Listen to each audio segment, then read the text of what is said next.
Greetings, friends, and I'd like to welcome you back to part 2 of chapter 13 in the book The Grand Design Exposed, which is titled England's Religious War Expanded to New World. And we left off, and if you do have a copy of the book, on page 227, and we are going to continue on in the section called George Calvert and American Catholic colonization. But before we do that, we're just going to back up one paragraph at least, um, to kind of give a brief refresher of the closing statements in the last reading we did. George Calvert understood perfectly which way the religious wind was blowing in England, and like all wealthy and influential Catholics who shuddered at the very thought of losing their popish powers, that's basically um, giving us the answer of where the religious wind was blowing in England. Okay, so, and like all wealthy and influential Catholics who shuddered at the very thought of losing their popish powers, was determined to recapture those strayed minds that had been so dangerously set free from the captivities of Rome, and were now disgracefully diverting precious funds from the Pope's treasury. England, as far as Rome was concerned, was a religious mission, where its people had to be converted and brought back into the papal fold, if not by outright force, then by pressure or deceptive persuasion. This backup tactic of extending the hand of peace until superiority can be gained is a hallmark of the Jesuits that has been used time and again to accomplish their purposes. And before we get started, it would really be a good idea to really, in the video series by Walter Veith, Rekindling the Reformation, okay, watch the video called Beamable Sustainable Princes, especially where it goes into the history of the crown in England. Okay, that's a very important thing to consider. And pay attention to the sources he uses and write down those sources and look them up for yourselves. In a nutshell, okay, even throughout all of this struggle between the Protestant England and Papal Rome, the very unique thing is that happened is that basically, even throughout all of this struggle, the crown of England, which the king and queen is subservient to the crown, which is actually property of the Vatican. So in order for the king and queen to be subservient to the crown, they are actually subject to the crown. They are actually subject to the papacy. It's a very unique history regarding the crown. And again, like I said, go and watch that video, Beamable Sustainable Princes, and pay close attention at the sources that he uses, and jot down those sources and look it up for yourselves. It's a very unique history. Okay, I think John Daniel kind of, and I think a lot of other historians, they kind of overlook that. And they kind of just like graze over it. Even though this book here is showing no biases towards any of these kings and queens, especially especially when you hear the names of like King James I, who was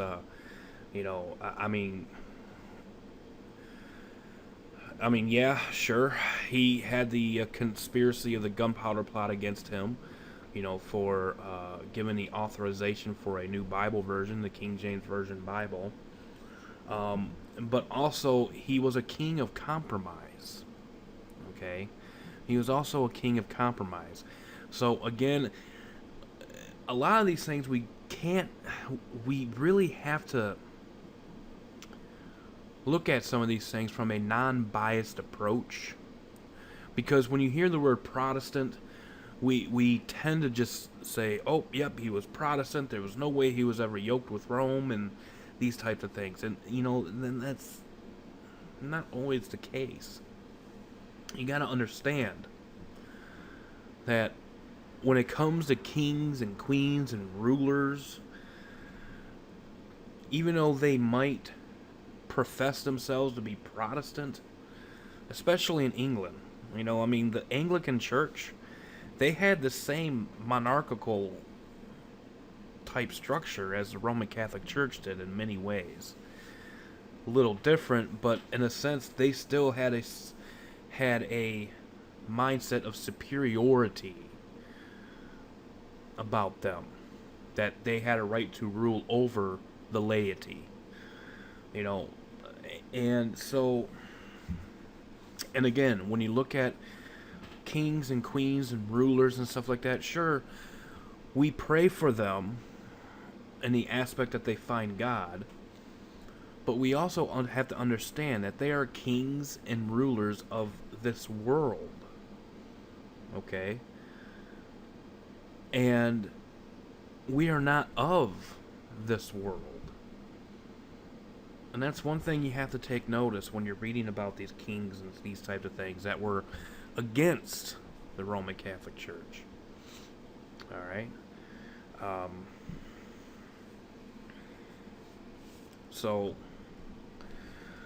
again, like I said, it's just, there's some things that, it seems like there's a biased approach towards certain topics. And it's hard to deviate from that. It really is. I'm pretty sure I do the same thing as well. But the truth of the matter is, like I said, like King James I, he seemed like he compromised a lot. Yeah, again, he had the conspiracy of the gunpowder plot against him and his parliament for basically, essentially, the giving the approval of a new Bible, the King James Version. But at the same time, he was also very compromising. So there's just certain things to bear in mind. But anyways, moving on to the next section. George Calvert and American Catholic colonization. George Calvert was an agent and confidant of the Jesuits. Working in the English court, he was their man. He believed fully in their goals and purposes, even though his long, hard labors there, representing the Spanish party, had come to naught. But Calvert had a very keen sense of where the rising tide of Puritans and Parliament were taking England's religious future. And so, as a fabulously wealthy landed proprietor and Catholic nobleman, urged on by the Jesuits, there was only one thing to do: launch their backup plan and found a Catholic colony in English North America. Basically, if they were going to get back at England, America was going to be their way of doing it, because they weren't going to be doing it in the British Isles.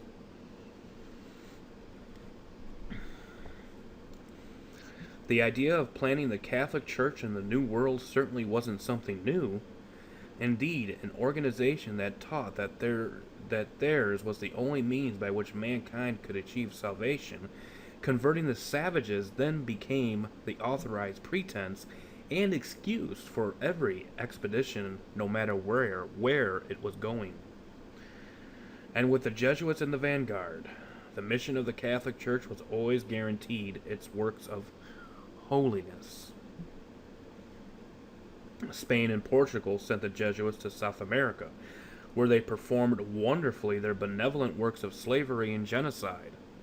France established New France also with Jesuit pioneers, that historians, notably Bancroft and Parkman, pay such great tribute to for their heroic sufferings carrying the message of the cross to the natives of the North American wilderness. So the compulsion to plant the Catholic Church among the English New World was like second nature to the Jesuits, even automatic. It was just an automatic thing that was going to happen with them. They were going to do it. No ifs, ands, or buts about it.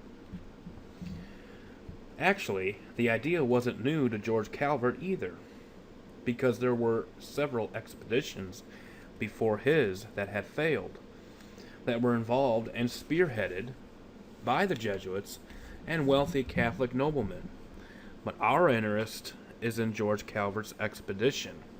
Not so much that he succeeded in planting a Catholic colony among the Protestant English, but because of what the Jesuits had secretly planned for the project's future, that if you have eyes to see is quite evident today. With the death of his father, James I, Charles I in 1625 came to the English throne. The outstanding figure of the English Jesuits during this time was Jesuit Richard Blount. When the English mission was made a vice province in 1619, he became the vice provincial or superior. He was vice provincial from 1619 to 1623, having charge of all Jesuits' affairs in England, subject only to the general of the society. So he was pretty high up there in his society. Basically second in command only to the general. This covered the period when Lord Baltimore first became active in American colonization. In the year 1620, when the Pilgrims of the Mayflower landed on New England's shores, George Calvert purchased from a former classmate at Oxford a plantation on the stony coast of Newfoundland. He applied for and received from James I in April of 1623 the Charter of Avalon, the name he gave his Newfoundland colony. Again, King James I and George Calvert, they were somewhat close. Calvert prepared the charter himself in the fall and winter of 1622. It will be noticed that this was exactly the time he was engaged in the negotiations for James I in the Spanish Marriage Treaty. With the Jesuits' guiding hand, Calvert prepared both documents. When a province was created in England in 1623, Jesuit Richard Blount was made provincial and retained that office until 1635, when he was succeeded by Jesuit Henry More. Richard Blount was a member of one of the ancient families of England and of the nobility. He had close, if not blood relationship with Lord Baltimore's co-laborer, Lord Arundel of Wardour. In his veins ran the blood of the houses of Norfolk, Howard, and Warwick. When Charles I took the English throne, and as soon as his queen, Henrietta Maria, seemed able to provide a bishop in England, bishops of Charleston were sent in 1623 and 1625. The second of these, Dr. Richard Smith, became embroiled in a controversy that involved the whole future of the English Jesuit mission. George Calvert came to the aid of Jesuit Blount in the controversy that arose, and took the side of the Jesuit missionaries. In 1628, so great an opposition had arisen to the action of the bishop that a number of the Catholic lords and gentry signed a brief and letter of remonstrance, prepared by Calvert and signed last by him, then sent it to Rome. When the bishop heard of their action against him, he resigned. The Jesuits in England had found an able and fearless advocate in Lord Baltimore. It was during this controversy that George Calvert made two trips to his Avalon colony. The first trip in 1627 was very brief, for he returned to England the same year. But his second trip, the following summer of 1628, he had meant to stay. He brought along his second wife and several members of his family. Also, 40 colonists, including 3 other Jesuits who were to assist the Jesuits already sent there earlier. Calvert suffered terribly that year as a typical miserable cold, harsh, and long Newfoundland winters set in. He fell ill along with many of his other colonists, and they all being sick at the same time. 10 died from the experience. Newfoundland winters are nothing to laugh about. Broken in health and with a considerable loss of fortune, it thoroughly convinced him that Newfoundland's severe climate was no place to establish his colony. In fact, he wrote the king that he was tempted to give up further plans of colonization altogether, but an underlying motive spurred him on, for in the same letter, before he had even seen Virginia, he was requesting the king to grant him a piece of its land. As soon as the weather permitted, Calvert set his sails again, this time for Virginia, and taking his family and Jesuits with him, he went to take a look. Now, regarding the king here, the king at that time, King James I, I will say this, that even though he might have compromised, like with George Calvert and these types of things, you also have to bear in mind the intelligence of the aristocrats, the higher-ups within the Roman Catholic system. They're very good with intellect. They're very good with persuasion. They're very good at blending in. Now, could it be that the king was not a king of compromise and he was just not rightfully discerned regarding Calvert and these types of things? It's possible. It is possible. I'm not going to throw that out either, because of the fact of how crafty Rome can be. And for those of us that have studied enough history regarding Rome, we know that they can be crafty when the whole option of using force is thrown out the window. They know how to play a very subtle game. Okay?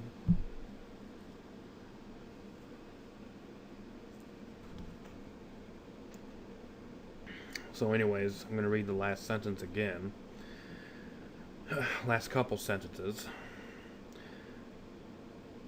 As soon as the weather permitted, Calvert set his sails again, this time for Virginia, and taking his family and Jesuits with him, he went to take a look. The spirits of George Calvert revived considerably as his ship sailed into the magnificently beautiful Chesapeake Bay that October 1629 day. A bay so large at its mouth that Calvert could not see one lush green shore from the other. Anchoring at Jamestown, the Virginians soon made it apparent, after he refused to take the oath of supremacy, that they did not wish to have Lord Baltimore for a neighbor. But before departing for England, he took a voyage northward up the Chesapeake Bay in quest of unoccupied territory.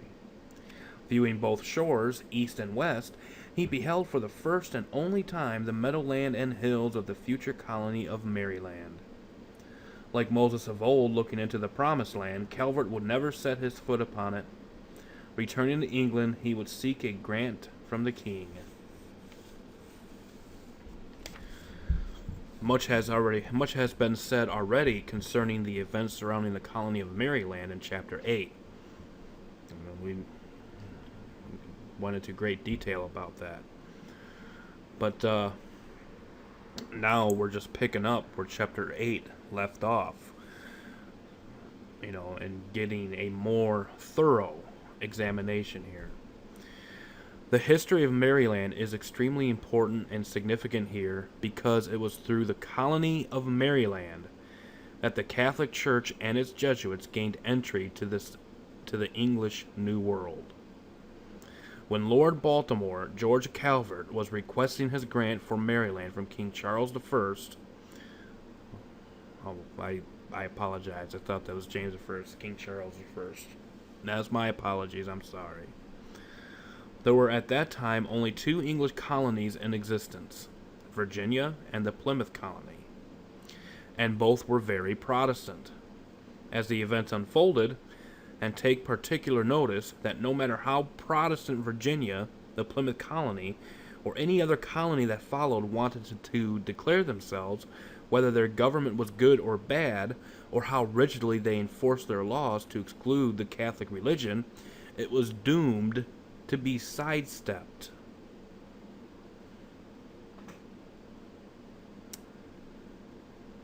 Protestantism is basically the common man's religion. In the end, Catholic kings and the Catholic super-rich nobility always have their way. And they always will. Just like it says in the Bible, where it talks about the beast, that he makes war with the saints and overcomes. And he will continue to overcome until when? Until when that rock strikes at the statue's feet of iron and clay. And that is the time we are living in. So you have those that will promote a return to Protestantism in America. You can promote that till you're blue in the face, but the simple fact is, it ain't going to change. It's not going to change.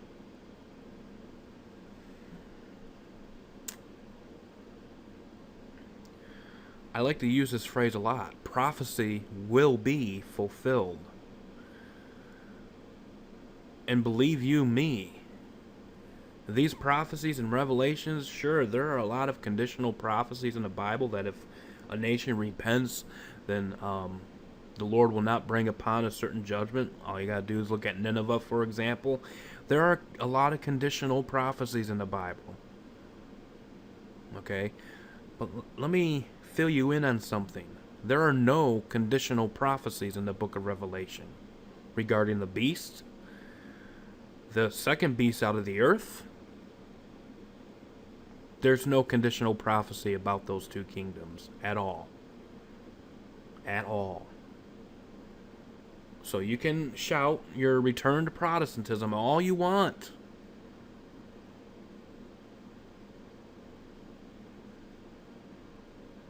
But it's not going to be a national return.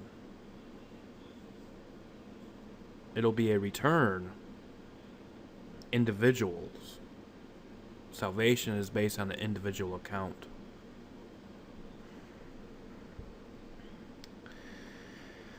This is a fact and reality that Protestantism is powerless to fight against. When Lord Baltimore returned from Virginia in 1630, he only had 2 more years in which to live. He sat down to draft his Maryland charter for the colony that King Charles I, who was now on the English throne, had granted him. Calvert, like so many Englishmen of his day, saw exploration and colonization as paths to substantial profit, and his mercantile interests were well established. As early as 1609, he was admitted as a member of the East India Company with a considerable investment of £1,000, and increased this to £1,600 in 1616. Also in 1609, he became a member of the Second Virginia Company and the New England Company by 1622. His later interests extended to such distinct affairs as the silk trade and a plantation in Ireland. George Calvert was an enterprising businessman, and as a former Secretary of State, he had had experience with treaties, charters, and charter drafting, and so he knew what he was doing. But this little project had a religious flavor, and the stiff opposition of the parliamentary party and the Virginians made it necessary that most of the planning be carried on in semi-secrecy. The Jesuit influence behind Lord Baltimore's project of American colonization cannot be overlooked. It must be remembered that from 1623, when Calvert first purchased his Newfoundland plantation, till 1633, the date the Ark and Dove sailed to found the Maryland colony, was also approaching the very time when it was reported to Rome that there were 364 Jesuits in England. So, though it was subdued, it was also a time for expansion and zealous activity. And it is well established that 4 Jesuit names in particular, and a leading role in counseling Lord Baltimore, even before and definitely through the time of his colonization project. They were Jesuit Henry More, the great-grandson of the Chancellor Sir Thomas More, author of Utopia, Richard Blount, Andrew White, and Sir Tobias Matthew. During those years that George Calvert worked in the service of King James I, hidden influences were molding his thinking, so much so that many suspected him to have been a Catholic at heart for quite some time. So I think that just basically answered my whole thing of hiding his Catholicity. You know, when it came to working around and working for King James I. But being highly esteemed in the king's favor, who had the courage to point a finger. But of those who were swaying his thoughts was Count Grandemar, the Spanish ambassador, with whom he had formed a close relationship during the Spanish marriage negotiations, and was accused of showing undue favoritism toward. There were also his very close family friend, Lord Thomas Arundel, Baron of Wardour, a wealthy Catholic nobleman who had been interested in a colonization venture 15 years earlier. George Calvert's oldest son, Cecilius, and second Lord Baltimore, married Thomas Arundel's daughter, Lady Anne Arundel, in 1628. And there was Sir Tobias Matthew, who, as a Jesuit undercover agent, acted at James I's court to promote the marriage of Prince Charles with the Spanish Infanta. For his efforts, October 20th, 1623, James I knighted him. Again, these are very crafty, subtle, smart individuals. They know how to weave in and out. They know how to... They are always in the midst of everything royal. Kings, princes, presidents, rulers. You will always have Jesuitical influence behind them. And if there is a Protestant nation, heavily Protestant nation, you're still going to have that influence. But guess what? If that Protestant nation is superior over Catholicism, all Catholicism does is with a snap of a finger, they just switch their tactics. And then Protestantism is virtually deceived because Protestantism has lost their discernment. And this was nearly 400 years ago. How much so today in this politically correct world?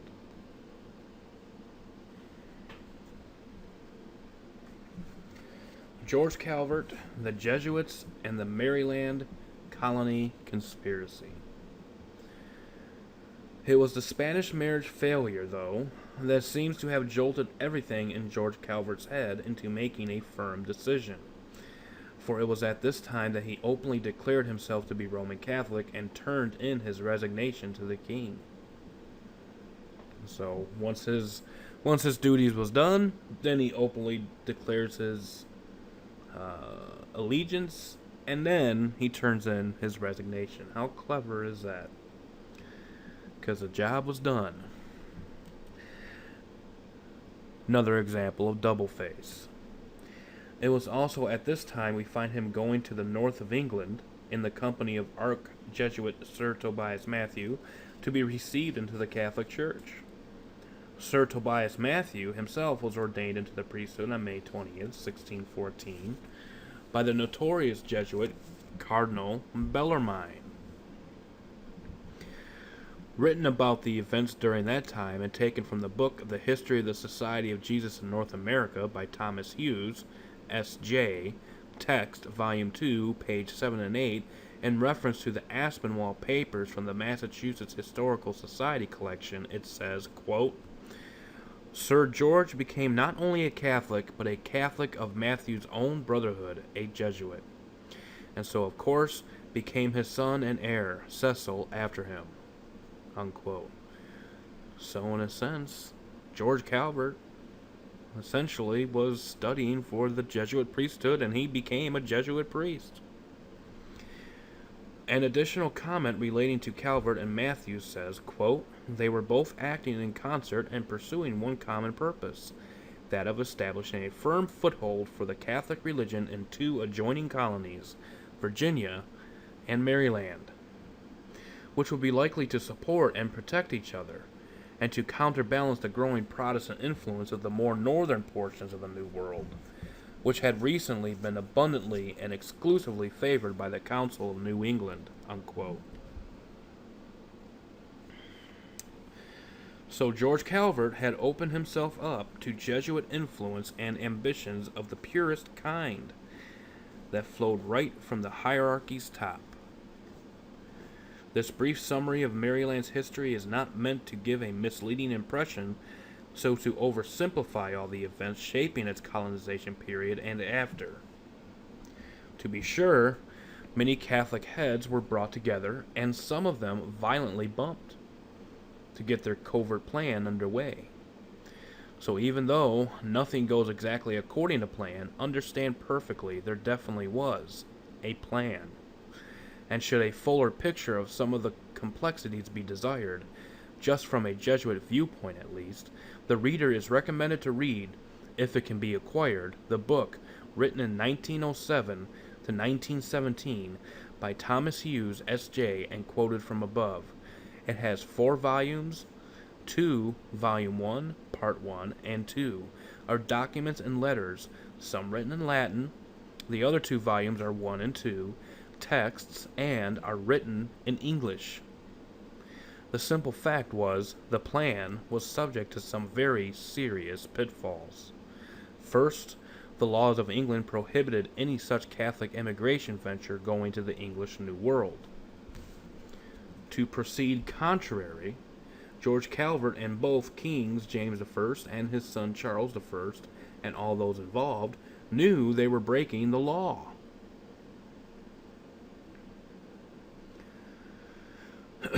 So George Calvert, both kings, James I and his son Charles I, knew they were breaking the law.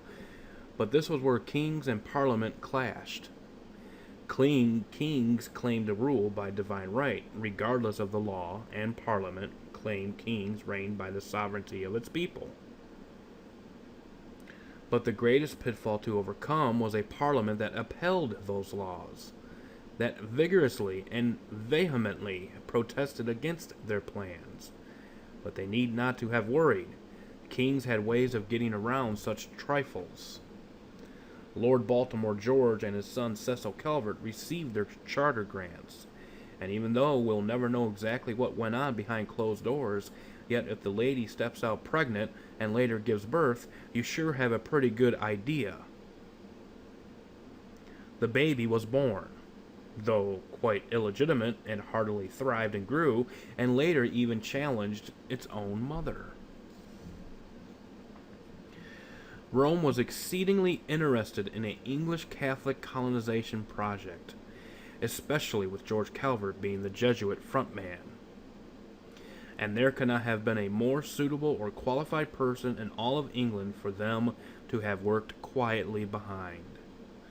His relationship with both kings, his influence at court, and his great wealth fit their order just perfect. But try now to project yourself into their time frame, to grasp fully the seriousness of the business these men were about to engage themselves into. All England was in an uproar. Everywhere, the air was charged with voices of protests and civil war, and becoming stronger day by day. The king's life itself was destined to be in jeopardy. So, under these very real and pressing conditions, how would anyone with even a speck of intelligence conduct themselves to meet the problems? To Lord Baltimore, King James I and his son, Charles I, and all their powerful Catholic friends, it was not a question if it could be done, but rather how, with the least amount of opposition. The how department was left up to Lords Baltimore first and second, and the Jesuits, who got approval from their general and the Pope. There is no question that King James I gotta bear in mind who King James I is. I mean, you gotta get the whole story behind these kings, folks. I don't care if a king gave the authorization to create a Bible or not. Alright?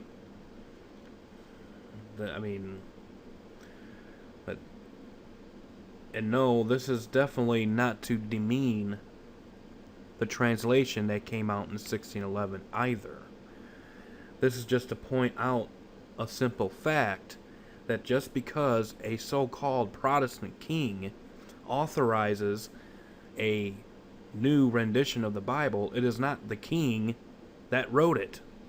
Okay? He just authorized it.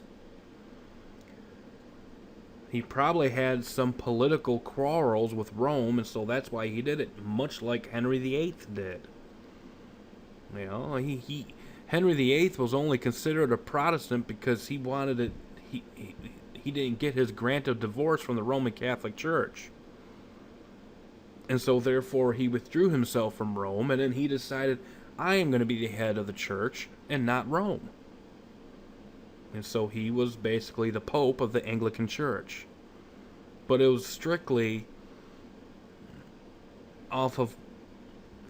it was strictly political. And of a personal vendetta. Okay? So anyway, back to the book. There is no question that King James I and his son, Charles I, and both Lords of Baltimore and the Jesuits were all deeply involved in the American colonization project, particularly the Maryland colony after Newfoundland had failed. And just to let you know, all this stuff that I'm reading here is sourced. This is not just an author's opinion. And once this book is done being read, you're going to have all the book sources in the description box, and you can go and read them yourselves.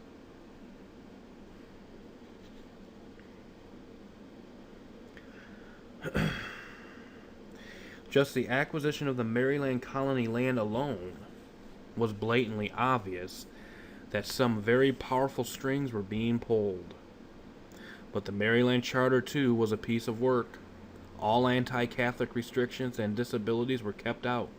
In addition, the subtle wording of the fourth section, a topic of much discussion, was cleverly connived by the king and Calvert to hoodwink the English people.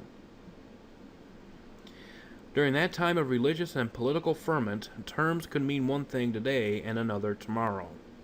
For example, the wording read pertaining to the church, quote, according to the ecclesiastical laws of our kingdom of England, unquote. Now, if Protestants were in power, that could have meant either the Church of England or the Puritans, which was only for Protestant window dressing. But suppose the pendulum swung in the opposite direction. Which was the designer's burning desire and ultimate goal, as seen by every condition extended to Calvert, then it would mean the Roman Catholic Church. Indeed, the term was not more explicit purposely to leave the exact meaning in doubt. But add to the Charter's crafty maneuvers the provision in Article 20 that no burden of taxation was ever to be laid upon them, along with giving the proprietor the incredible sweeping powers of an absolute monarch, The Charter of Maryland, then, the only one of its kind, written in Latin, because the most ample and sovereign that ever emanated from the British. Well, let me reread that sentence again. Indeed, the term was not more explicit purposely to leave the exact meaning in doubt, but add to the Charter's crafty maneuvers the provision in Article 20 that no burden of taxation was ever to be laid upon them, along with giving the proprietor the incredible sweeping powers of an absolute monarch. The Charter of Maryland, then the only one of its kind, written in Latin, becomes the most ample and sovereign that ever emanated from the British Crown.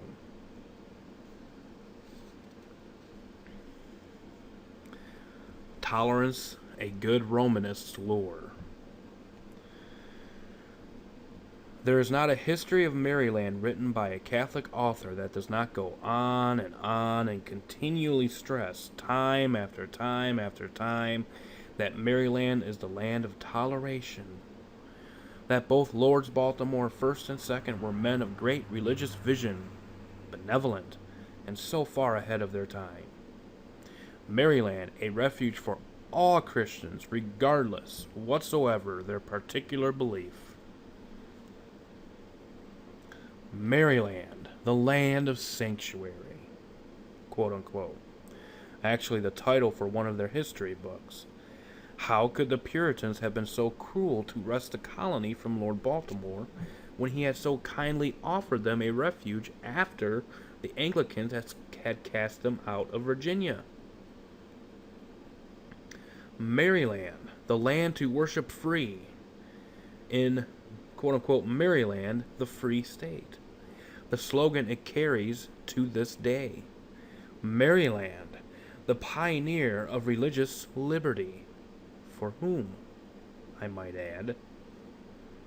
For whose consumption is all this tainted propaganda directed? After a while, the sugar gets so sweet it tends to make you sick. And that it does. So that it is not thought to be an over-exaggeration, let's quote from the above-mentioned book titled Maryland, the Lord of Sanctuary, by Reverend William T. Russell, 1907. This book has the exquisite honor and is therefore sanctioned by having its introductory preface given by His Eminence James Cardinal Gibbons, Archbishop of Baltimore, Maryland, at that time. The following quote is taken from the very first words of the book, Chapter 1, Paragraph 1, Page 1. Quote, "To Maryland belongs the peerless distinction of being in modern times, the land of sanctuary. Here the persecuted for conscience sake of every creed might find an end of persecution and a peaceful home. The prelatists excluded from the haven of Plymouth Rock by the pilgrims of the Mayflower, the Puritans self-righteous by self-denying driven from England and Virginia, the Quaker, peaceful yet fanatical, hounded from every spot where he would build a cabin he might call his own home, as well as the Jew, rejected by all, found in Maryland a welcome and an abode of peace. The landing at St. Clement's Island on the 25th of March, 1634, of the little band of pilgrims who later founded the settlement of St. Mary's, marks a distinct era in the religious history of the world, for then and their religious liberty gained its first foothold among the nations of the world." Unquote. Much to the guise of the serpent dangling the carrot in front of your face, and how well has it been taken and eaten. Understand these sugary words, and again, I mean, you can read this, and it sounds so nice, it sounds so benevolent, it sounds so pure. I mean, how could there be anything wrong with this? Well, on the surface, there's really nothing wrong with it if you're speaking from a secular point of view, but if you're speaking from a Bible-believing Christian point of view, then you're not to be yoked up with anybody of a superstitious mind. And those that are of a superstitious mind are idolatrous in their practices. Understand these sugary words reflect the sentiments of an organization that has a track record of being a maniacal serial killer and butcher unsurpassed by any other in the history of our world. And, you know, even the secular world knew this. Protestants knew this. They knew what their games were and their schemes were. You know, the Reformation brought that into light. And so, you know, what had to have happened was something had to have happened to where they had to change their tactics a little bit. And so while the Protestants were awakened to the fact of, you know, the Roman church system is an antichrist system, reaching its fulfillment in Daniel 7, Daniel 2, and Revelation 13, well, they just didn't have an understanding so forth as they can play two sides of the same coin.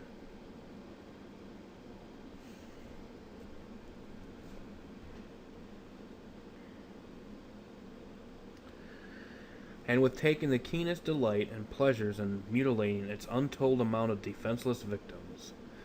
But now, in the face of one worthy of protecting itself, resorts to portraying to the whole world, like a true bully trying to save its own hide and again advantage, a disposition of character that would almost fit a saint. You know, all you have to do is just look at the analogy of a bully. When the bully for so long has punished and butchered and beat up the little guy, and then finally when the little guy is awakened to the schemes of the bully, then it's the bully that all of a sudden has a change of heart. But folks, don't be underestimated by the bully, because the bully is still a bully, and the bully has not changed.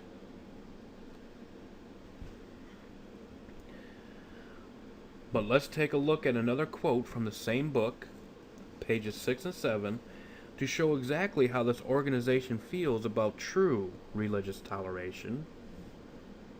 Okay, this is from the book Maryland, the Land of Sanctuary, on pages 6 and 7, to show exactly how this organization feels about true religious toleration. Because some religions may claim for their beliefs, such as polygamy, the sacrifice of human victims, or some other degrading moral practice, the principle of absolute religious liberty cannot be admitted by any civil government, and rightly so. But the author goes on to say, quote, I'm going to pay attention to this, the utmost that is consistent with the very existence of civil government is a limited religious liberty. Nor can we agree with those who seem to hold that a multiplicity of warring religious beliefs is the ideal of social perfection. The conditions that necessitate even a limited toleration of all beliefs will ever prove more or less dangerous to the welfare of the people according as religious convictions are more or less strong, or according as they are maintained by men more or less ignorant and narrow. When it is needlessly proclaimed, it is an invitation to sectarianism, with its inevitable disunions and discussions. It is perilous to the peace of a community. The closer the union between the civil and religious authority, as long as each aids the other, and neither encroaches upon the domain of the other, the better it will be for both, and the more secure will be the peace of the people. Unquote. Quote, but when religious liberty has been inevitably produced by the force of circumstances, and has been established by treaties or legislation, the law and the treaties should be respected. A Catholic ruler is justified in granting a limited religious liberty, as above explained, in two cases for the welfare of the people. The first occurs when to refuse religious liberty would be more injurious than to grant it, and the second when the grant would be accompanied by greater good than refusal.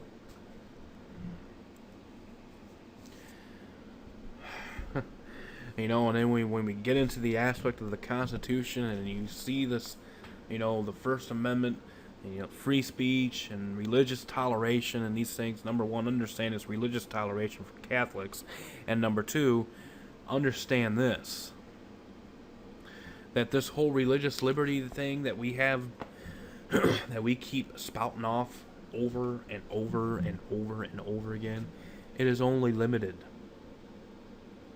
And what does that mean? Well, that means that eventually it'll be completely taken away. And you're going to have to make a choice. And you're going to have to make a stand. You're going to stand against the wiles of the devil in that evil and dark day. You're going to stand for the truth that's in the Word of God. You're going to stand for Jesus Christ. Or are you going to make a stand with the beast? And it's not, don't think of that, don't think of it, oh yeah, well of course I'm going to stand for Jesus Christ, folks. Do you really think it's that easy? Do you think you're above and beyond being deceived by this system? The dragon gave it its seat and power and great authority. This dragon has been doing this for over 6,000 years. He is well perfect and he's well planned, and he can also read scriptural passages to you. And it also says that the whole world is deceived. So don't think for 1 minute that you are above and beyond being deceived by this system, because it has doctrines for every single thing that you profess, and they can come at you from even the angle that you present, even the angle that I present in the form of a historicist. They can come at you as a historicist as well. So don't think that you are above being deceived, because if it were possible, the very elect would be deceived. And how is it possible for you not to be deceived? By not reading these books right here, okay? These books are good for research and stuff like that, and that's why I read these books on my channel. But the most important thing is to be grounded in Christ, be grounded in His Word, and be grounded on your knees, praying and talking with Him, asking Him, help me not to be deceived. That's the only way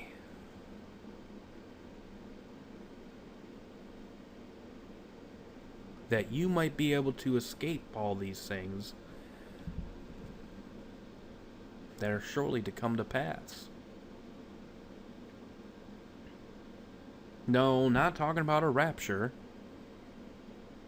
but to escape the realms of being deceived. It is possible for you not to be deceived, but again, deception is the name of the game. And the whole founding of this nation and the patriots that we have now today are all part of this deception. So we're going to finish this last paragraph here before we close this video out. What course then, under these most perilous circumstances, would any sensible, level-headed, and intelligent businessman who had just invested the extraordinary sum of more than £40,000 in his Maryland venture have taken? Bear in mind, this is in the 17th century. £40,000 was a lot of money back then. Rest assured, religious tolerance has never been offered by Rome out of benevolence, but is only stubbornly squeezed out strictly as a policy of sheer expediency. Give George and Cecil Calvert a little intellectual credit. Their course of action surely did not come from a love for their fellow Protestant colonists, but the hard, cold fact that they were compelled to walk that narrow line of tolerance because it would have been totally stupid and foolhardy to have chosen any other path, i.e., the path of brute force. They're a little smarter than that, given at the day and age that they were living in, when Protestants very well knew what Rome was about, as far as their inquisitions and their tortures and these type of things. They knew. That is, if they didn't want their venture to be shipwrecked, no matter what kind of saintly picture the legend makers want to paint of the Calverts, and this role of tolerance and low profile became a governing factor that was adopted and rigidly adhered to, again, for expediency's sake, by the Calverts and the top hierarchy of the Jesuits, even up until today. And so this is going to close this section of the reading. The Grand Design Exposed, Chapter 13, England's Religious War Expanded to New World. I want to thank you for listening. Hopefully you've gotten something out of this section of this chapter, and we will see you next time at the conclusion of Chapter 13 when we reconvene. And the conclusion is probably going to be a little bit of a shorter video. There ain't that much pages left to go in this chapter. And then the following chapter would be Chapter 14, and this is where we're going to get into the Carroll family. Because Chapter 14 is called The Jesuit-Inspired Carroll Family and Freemasonry Launch America Towards Its Secret Destiny. So be on the lookout for that. Be on the lookout for the close of this chapter, and so much more. Thank you for listening. Truth be told, truth be known. God bless. We will see you next time. Bye-bye.